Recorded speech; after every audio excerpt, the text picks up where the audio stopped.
你们知道世界第8大奇迹是什么吗？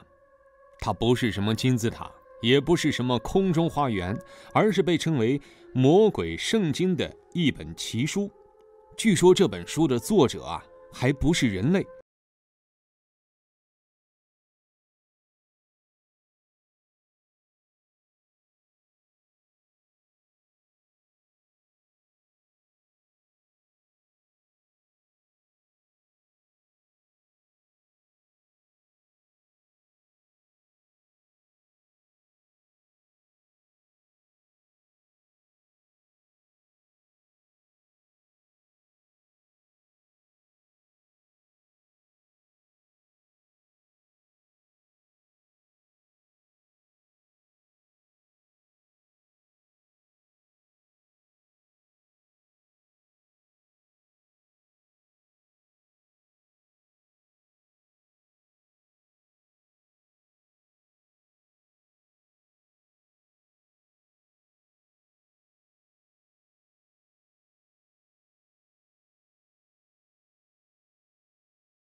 本笃修道院里的修士都是黑袍修士，这代表着他们从属的教会是非常严格的。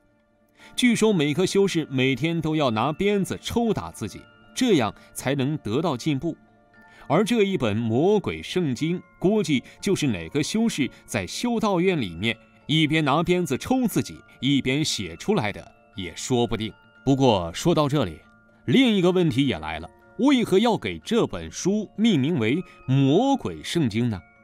其实原因也很简单，因为在这本书的第1页有一幅特别大的插画，插画上面是一个面目狰狞的魔鬼，而在圣经里面魔鬼的形象是不存在的，因为这个作者的动机就非常值得推敲。然而有一点值得注意，画着魔鬼的这一页是发黑的，前后几页也都是黑色的，而整本书都是非常干净整洁的。有人也因此猜测，这是魔鬼的力量所导致的，而这本书的诞生也与魔鬼脱不了关系。这就要牵扯到另外一个传说了。让我们回到13世纪初，在本笃修道院里有一个僧侣犯了很严重的戒条，因此要被处以极刑。这个极刑呢也很特殊，那就是把人活埋在墙里，不是电影里常见的活埋在土里面，而是把人绑在一面墙上，再砌一道新的墙，把人给堵在里面，在无尽的孤独中活活饿死。在执行之前，这个僧侣非常害怕，不断向主教求饶，想要知道有没有什么方法能饶自己一条小命。主教告诉僧侣，只有一个方法能让他活下去，那就是帮修道院写出一本书。这本书需要融合新约圣经和旧约圣经以及其他领域的知识，只要写出来，修道院就能受到万人敬仰，僧侣呢也自然能重获自由。但想要完成这个任务，还需要满足一个条件，那就是在明天早上之前必须完成这本书的写作。然而正常人看到这里都明白，这就是主教拿来骗这个僧侣的。就算只抄一本新约圣经，给你1个月都不一定抄得完，1晚上又怎么可能呢？除非是上帝降临，不然等待僧侣的就只有死亡的命运。然而面对这个不可能的任务，僧侣也不管那么多了，能写多少是多少，拿起笔来就奋笔疾书，写到凌晨2点半时，也才写了不到10页。眼看离自己死亡还有5个小时，他又再次感到绝望，开始向上天求助。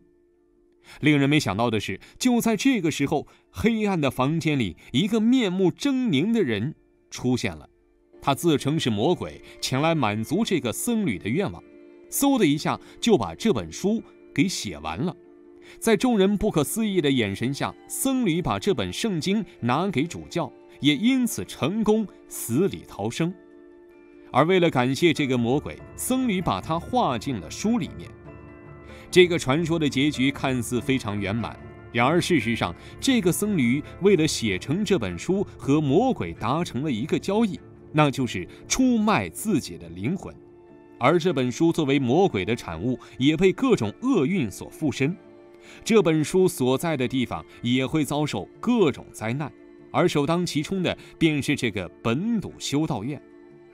虽然说修道院公布了魔鬼圣经后，立马成为最有名的修道院，许多信徒都慕名而来，想要一睹这本书的真面貌。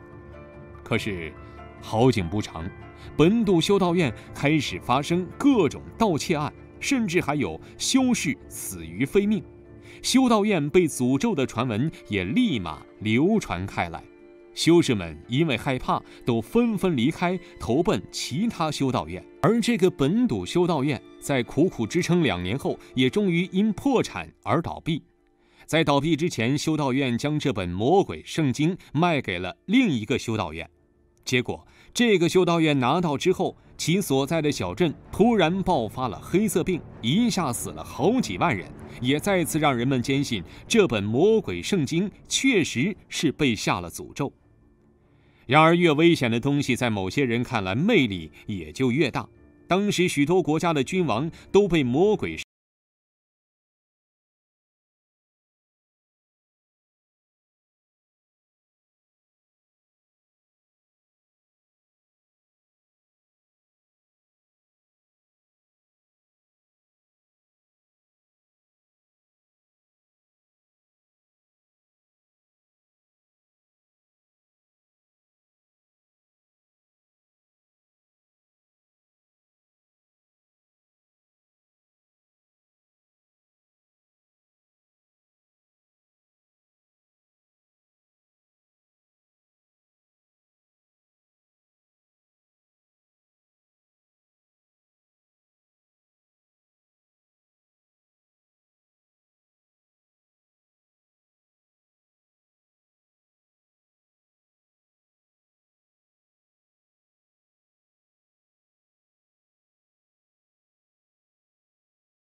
一模一样的，就好像是一个机器人一样，从来不会出错，也从来不用休息。有专门研究字迹的专家也分析过作者的字体，表示在中世纪的所有文献中都没有像这位作者一样的写法。作者用的这种字体更像是自己独创的，没有模仿过任何人。我们说完作者的谜团，再来讲讲这个魔鬼画像本身。插画中的魔鬼头上长有2个犄角，身上布满了鳞片，给人的第一感觉并不是魔鬼，更像是一条龙，因为他的脸长得像龙，爪子也非常像龙。